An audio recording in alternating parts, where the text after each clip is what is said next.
Hello student, welcome to सरल classes. आज के इस वीडियो में करेंगे कक्षा 12वीं त्रैमासिक परीक्षा हेतु 2 अंक की महत्वपूर्ण प्रश्न का समावेश। इससे पहले हमने अध्याय 1 से अध्याय 4 तक के जो इम्पोर्टेंट क्वेश्चन थे 2 अंक वाले वो बताए थे, और हम बात करेंगे इसके भाग 2 की, जिसमें अध्याय 5 से लेकर अध्याय 7 तक के जो 2 अंक के इम्पोर्टेंट महत्वपूर्ण प्रश्न है त्रैमासिक परीक्षा हेतु, उसकी हम चर्चा करने वाले हैं। तो सबसे पहले हम करेंगे अध्याय 5, जिसका नाम है चुंबकत्व एवं द्रव्य। यहाँ पर जो सबसे पहले 2 अंक के लिए महत्वपूर्ण प्रश्न बनता है वो यह है कि चुंबकत्व के अंतर्गत कूलाम का व्युत्क्रम वर्ग का नियम आपको लिखना है। तो चुंबकत्व संबंधी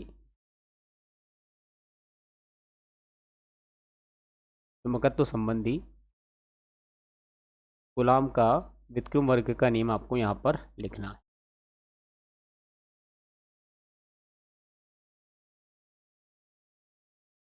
उसके बाद आता है सेकंड प्रश्न, चुंबकीय क्षेत्र रेखाएं। चुंबकीय क्षेत्र रेखाएं, ये चुंबकीय क्षेत्र रेखाएं क्या होती है और इनके गुण क्या होते हैं, ये दोनों आपको याद करने हैं। परिभाषा एवं गुण।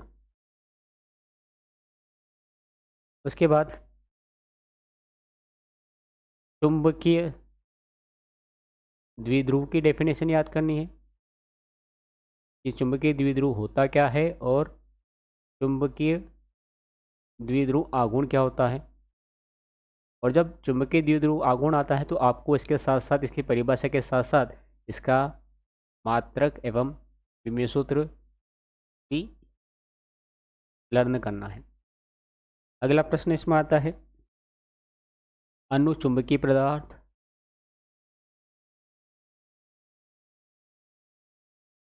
अनुचुंबकीय पदार्थ, लोह चुंबकीय पदार्थ और प्रतिचुंबकीय पदार्थ, ये 3 तरह के पदार्थ होते हैं। इन तीनों ही पदार्थों की आपको जो है डेफिनेशन, इनकी तीनों की परिभाषाएं, इन तीनों के उदाहरण याद करने हैं, ये जो 2 नंबर में बन सकते हैं। अनुचुंबकीय पदार्थ की परिभाषा उदाहरण, लोह चुंबकीय पदार्थ की परिभाषा उदाहरण और प्रतिचुंबकीय पदार्थ की परिभाषा उदाहरण। और साथ ही यहाँ पर इन तीनों में अंतर भी आपने को प्रश्न में देखने को मिल सकता है, तो अंतर भी आप इससे से लर्न कर लेंगे। उसके बाद अगला प्रश्न है कि 2 क्षेत्र रेखाएं एक दूसरे को कभी नहीं काटती है, ऐसा क्यों। तो 2 क्षेत्र रेखाएं परस्पर प्रतिच्छेद नहीं करती है, क्यों।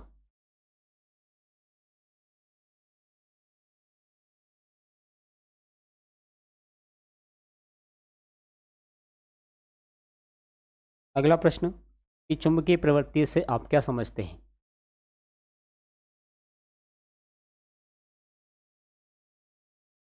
चुंबकीय प्रवृत्ति से क्या समझते हैं, इसका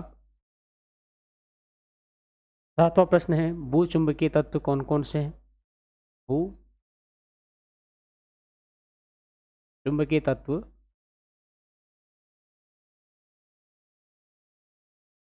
कौन कौन से होते हैं, ये आपको नाम बताने हैं।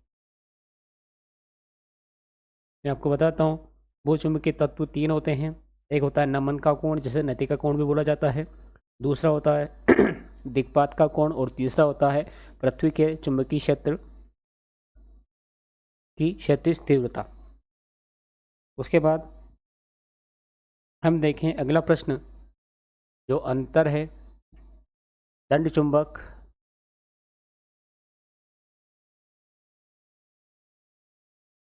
दंड चुंबक और धारावाही परिनालिका में अंतर।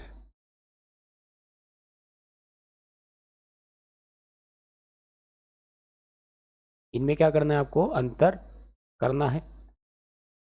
उसके बाद अगला प्रश्न आता है नर्म लोहा और फौलाद में अंतर। नर्म लोहा और फौलाद में अंतर।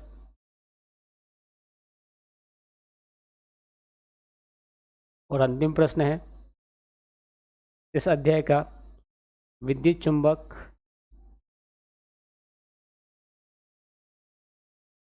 और स्थायी चुंबक में अंतर।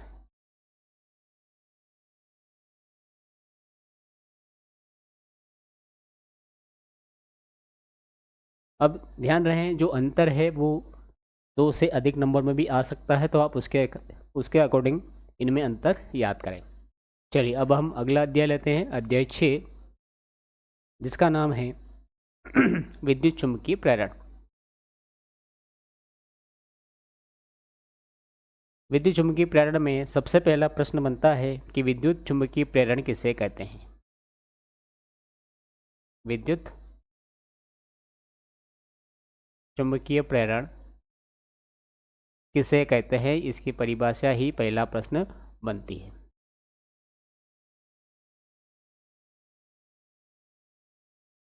दूसरा प्रश्न बनता है फैराडे के विद्युत चुम्बकीय प्रेरण संबंधी आपको नियम लिखना है। फैराडे के विद्युत चुम्बकीय प्रेरण संबंधी आपको नियम लिखना है। फैराडे ने 2 नियम दिए थे विद्युत चुम्बकीय प्रेरण संबंधी, वो नियम आपको यहाँ पर लिखना है। तीसरा प्रश्न है कि विद्युत चुम्बकीय प्रेरण संबंधी आपको लेंज का नियम लिखना है। आपको लेंज के नियम में इसकी परिभाषा के साथ साथ ये भी याद कर लेना है कि यह ऊर्जा संरक्षण का नियम जो पालन है वो किस प्रकार से करता है। इसका सिद्धांत जरूरी आपको लर्न करना है। इसका जो प्रायोगिक व्यवस्था है किस प्रकार से है वो भी आपको लर्न करना है। उसके बाद आता है अगला प्रश्न, स्वप्रेरण और अन्योन्य प्रेरण। स्वप्रेरण और अन्योन्य प्रेरण ये क्या होते हैं, यानी कि इनकी परिभाषाएं, और साथ ही इनमें अंतर भी जरूर कर लें। उसके बाद अगला प्रश्न आता है गतिक विद्युत वाहक बल किसे कहते हैं। परिभाषा लिखना आपको, गतिक विद्युत वाहक बल किसे कहते हैं, इसकी परिभाषा लिखनी है। अगला प्रश्न है प्रेरित विद्युत वाहक बल को विरोधी विद्युत वाहक बल क्यों कहा जाता है। प्रेरित विद्युत वाहक बल को विरोधी विद्युत वाहक बल क्यों कहा जाता है या क्यों कहते हैं।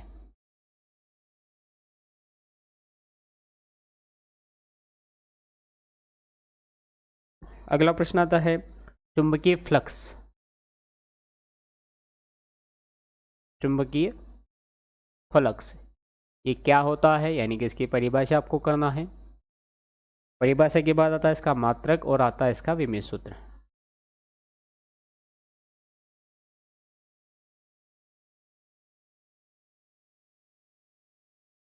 अगला प्रश्न, आपने देखा होगा कि जो विस्फोटक पदार्थ ले जाने वाले जो बड़े बड़े साधन होते हैं, ट्रक वगैरह होते हैं, उनमें एक जंजीर बंधी रहती है और वो जो जंजीर होती है वो ज़मीन को रगड़ती हुई छूती रहती है। तो ऐसा क्यों होता है। तो एक क्वेश्चन बनता है कि विस्फोटक पदार्थ विस्फोटक पदार्थ ले जाने वाले ट्रक से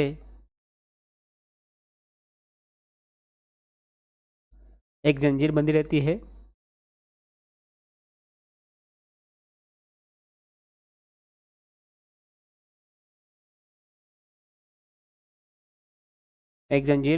है जो ज़मीन को छूती रहती है, जो ज़मीन को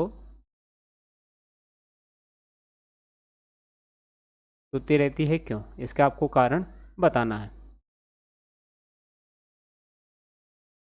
इसके बाद अगला प्रश्न है भंवर धाराएं।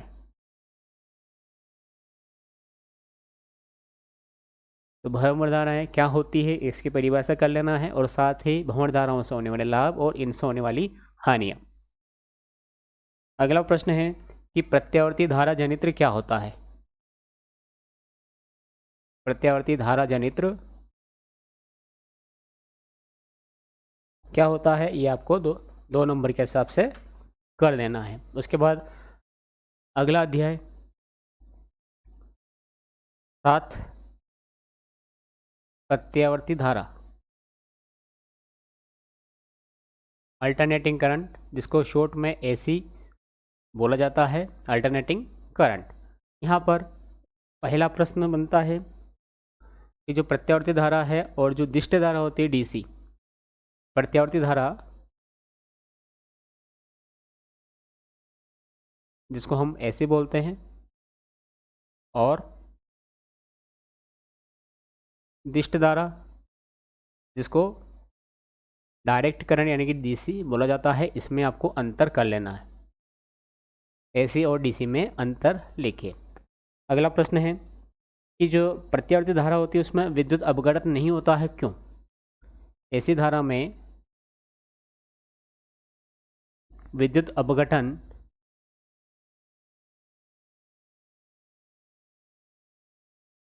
क्यों नहीं होता है?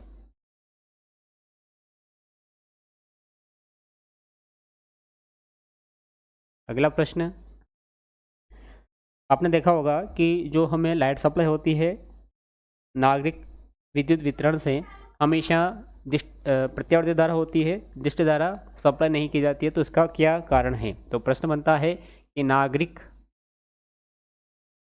विद्युत वितरण से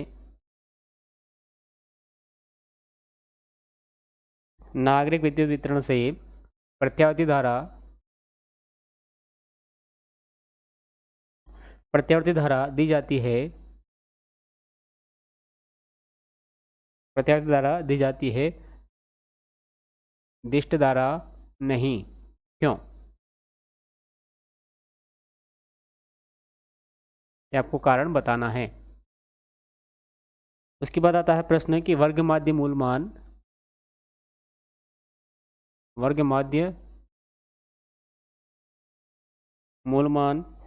क्या होता है, शिखर मान क्या होता है और इन दोनों में क्या संबंध होता है, ये आपको बताना है। अगला प्रश्न, वाटहीन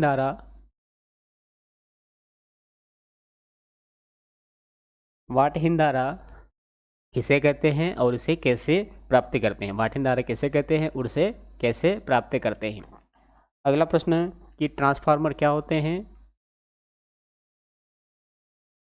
ट्रांसफार्मर क्या होते हैं, इनके आपको डेफिनेशन कर लेना है कि ये कितने प्रकार के होते हैं, उन प्रकारों का आपको नाम कर लेना है।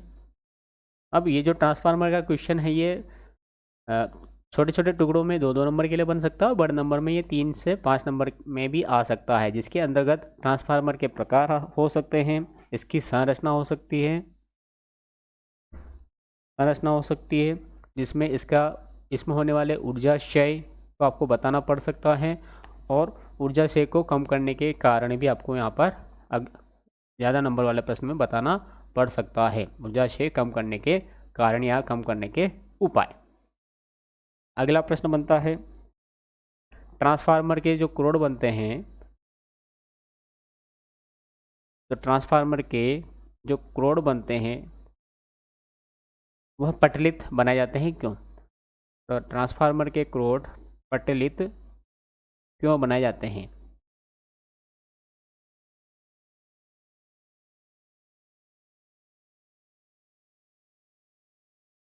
अगला प्रश्न है, ट्रांसफार्मर 2 प्रकार के होते हैं, हमें पता है। एक होता है उच्चाई ट्रांसफार्मर और एक होता है अपचाई ट्रांसफार्मर। तो इन दोनों में अंतर,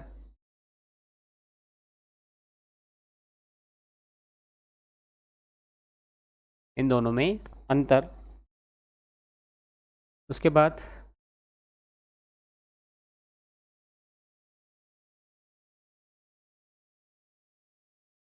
प्रतिरोध, प्रतिघात और प्रतिबाधा, इन तीनों के डेफिनेशन और साथ ही इन तीनों में अंतर आप करने में 2 नंबर के लिए प्रश्न बन सकता है। और इस पार्ट का अंतिम प्रश्न जो कि है ट्रांसफार्मर का आपको सिद्धांत बताना है, ट्रांसफार्मर का सिद्धांत आपको बताना है। तो इस प्रकार से ये थे आपके त्रैमासिक परीक्षा हेतु 2 अंक के महत्वपूर्ण प्रश्न। साथ ही यदि आपको किसी भी प्रकार का कोई डाउट होता है तो आप हमसे टेलीग्राम चैनल पर और यूट्यूब चैनल के अबाउट सेक्शन में जाके इंस्टा आईडी पर भी हमसे संपर्क कर सकते हैं।